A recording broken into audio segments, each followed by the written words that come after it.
One of the most profitable, heavily armed commodities on Earth isn't traded on Wall Street.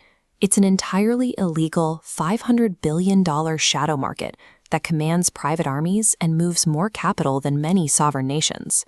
To understand how a black market grows this large, you have to stop looking at drug cartels as street-level gangs. Today, they operate as highly structured multinational corporations with specialized logistics arms and sophisticated financial departments. When governments try to dismantle these operations, they typically rely on the kingpin strategy, a tactic recently amplified in Mexico under President Claudia Sheinbaum, which focuses on authorizing direct military action to arrest top cartel leadership. But decapitating a massive organization does not destroy the demand for its product. Instead, taking out a boss creates a violent power vacuum on the ground, forcing the remaining organization to evolve, restructure, and fight for control. The resulting chaos bleeds across international borders and blurs the lines of jurisdiction. Recently, a Mexican-led operation to destroy a drug lab was followed by a car crash that killed 2 Americans who reportedly worked for U.S. intelligence, agents that Mexico quickly stated were not even authorized to operate there. You cannot defeat a $500 billion shadow enterprise by treating it like a local street gang. Arresting the CEO of a Fortune 500 company does not bankrupt the business. With law enforcement applying heavy pressure on land routes, these shadow corporations lean on their logistics departments. To move product at scale, the primary pipeline is the ocean. This reliance on maritime routes has turned the Pacific into an active combat zone.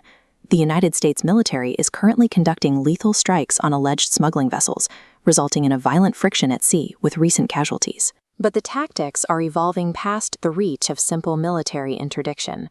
Europol has officially reported that cartels are moving away from easily targeted speedboats, choosing instead to systematically infiltrate the major commercial shipping ports of Europe and the Americas. 90% of everything you own travels on a ship.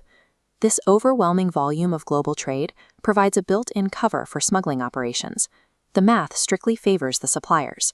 For every tactical military strike that successfully stops a boat in the open ocean, countless commercial shipments slip right through port customs completely undetected. The sheer chaotic volume of legitimate global logistics acts as the ultimate impenetrable shield for illicit corporate shipments. Getting the product to its destination is only half the business model. If a cartel generates $1 billion in pure cash, that revenue is entirely useless if they cannot legally deposit it into the banking system.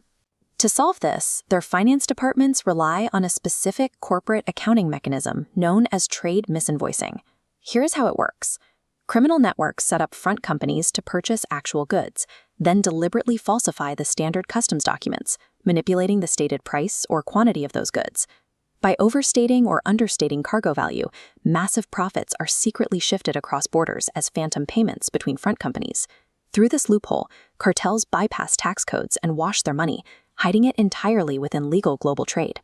This laundering process provides the vital organ that weaponizes the legal international trade system against itself.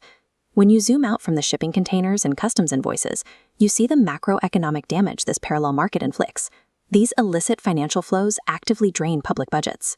Billions of dollars in untaxed, hidden revenue shrink the available resources of entire nations, directly depriving communities of civic infrastructure, schools, and hospitals.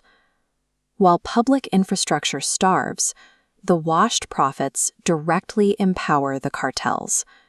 The massive influx of clean capital is used to corrupt local politicians, fund sophisticated cybercrime operations, and purchase military-grade weapons that outgun local police.